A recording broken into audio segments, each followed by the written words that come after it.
Por dia, 32 brasileiros morrem vítimas de suicídio. São 224 vidas perdidas no intervalo de uma semana. Pedidos de ajuda que não podem mais ser silenciados.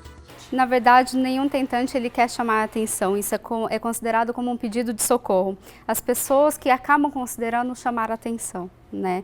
Então, assim, para ele chegar no nível de pedir socorro, ele já pensou pelo menos 5 vezes antes de fazer a primeira tentativa. Né? Então, não é para chamar a atenção, ele está pedindo socorro.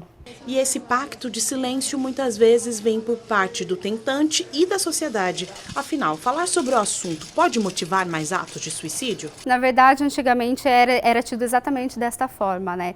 O falar sobre suicídio, na verdade, eles consideravam como se você estivesse, na verdade, apoiando e instigando cada vez mais as pessoas. E pelo contrário, a única saída que a gente tem para a prevenção do suicídio é falar sobre, é dar essa escutativa, é bem o inverso disso. Este jovem foi calado pelo preconceito. Há 4 anos convive com a depressão e a síndrome do pânico, até que em seu desespero viu na morte a única saída para dar fim ao sofrimento psíquico. Eu falei já no começo com os meus pais, até familiares e amigos, eles ainda achavam que era uma frescura ou acabavam brincando com a situação, falavam, acho que acaba chamando de doido, ou como se fala, coisas assim, desse tipo. Você vai guardando, você acaba não contando para ninguém, vai guardando. Aí chega um tal momento em que você não aguenta tanta pressão dentro de você e acaba tentando fazer um ato mais irresponsável, vamos dizer assim, que foi o meu. Então hoje, aqui na instituição, de 120 leitos, uma média de 10% dos pacientes que internam para nós são pacientes que tentaram suicídio. Eles vêm com esse relato no prontuário dele para internar. Mas nem sempre o tentante tem um histórico de problemas psiquiátricos, doenças que podem agravar o quadro. Em 2010, era uma pessoa normal, sem muitos sobressaltos, ocupava uma posição de destaque numa empresa pública, uma posição de poder, com bastante poder, e por conta dessa posição eu tomei algumas decisões que não foram muito boas, tanto no campo profissional quanto no campo pessoal. Os problemas geraram uma pressão tão grande na mente de Danilo que ele não identificou outras alternativas. E aí ela desceu, já estava no chão, e ela começou a chorar, começou a perguntar o que tinha acontecido, e eu já não conseguia falar mais. Ela começou a chamar meus filhos já são adultos, né? Na época eles tinham, um tinha 20 anos, outro tinha 25. E eles desceram, ficaram desesperados. Eu tenho uma filha casada, ela ligou para minha filha morava próxima. E aí minha filha veio com meu genro. Isso tudo em questão de minutos, questão de 15, 20 minutos no máximo. E eu senti que eu estava morrendo, né? E a única coisa que eu conseguia pensar, não conseguia falar, era pedir perdão para ela, para Deus, né? Para meus filhos. Pedir perdão por tudo que estava acontecendo e por aquilo também, né? E eu me recordo, a última coisa que eu me recordo foi meu genro me pegou e falou pro meu filho mais novo ele é grande, é forte, para me levar para o hospital. E aí meu filho me pegou e a última coisa que eu me lembro foi de meu filho chorando e gritando para mim não morrer.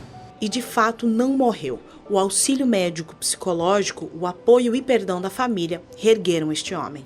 Na realidade, grande parte dos problemas que nós temos são decisões incorretas que nós tomamos, decisões sem pensar, decisões precipitadas, não medimos as consequências, não conseguimos visualizar os resultados dessas decisões. Então, a primeira coisa que eu falo para meus filhos é pense antes de fazer, pense antes de falar, meça as consequências, veja se realmente é isso que você quer para a sua vida e para a vida das pessoas. Tendo o problema, enfrente o problema, solucione. Todo problema tem solução. Diante de situações como esta, é importante profissionalizar o ato de ouvir. Dos 3 milhões de atendimentos recebidos pelo CVV todos os meses, 15% são de pessoas com tendências suicidas. Quando existe o treinamento para a pessoa com potencial suicida, nós vamos ao encontro do sentimento dessa pessoa. Se essa pessoa começa a questionar muito e frisar que ela quer se suicidar, nós vamos devolver para ela. Mas é isso mesmo que você quer? Você quer se suicidar?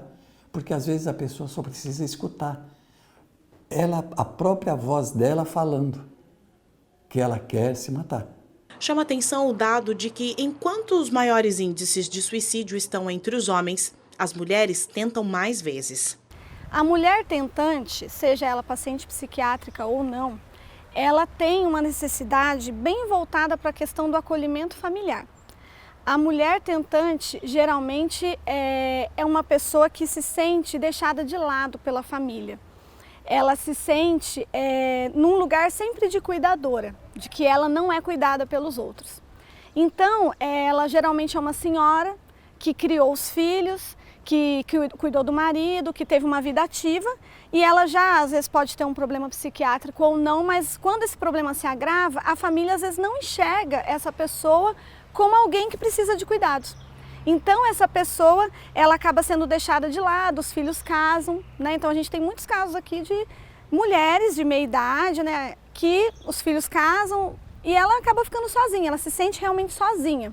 Independente do gênero, quem sabe o ato de servir seja uma forma eficaz de superar. O que me motivou, né, foi esse desejo de ser útil aos outros, né? Mas hoje em dia eu descobri que, ao contrário disso, o fato de ser voluntário me traz uma melhoria como pessoa, né? Os exercícios que a gente faz, os treinamentos que a gente faz, eu me considero hoje uma pessoa muito melhor do que quando eu iniciei. E isso é uma coisa que me dá uma satisfação muito grande.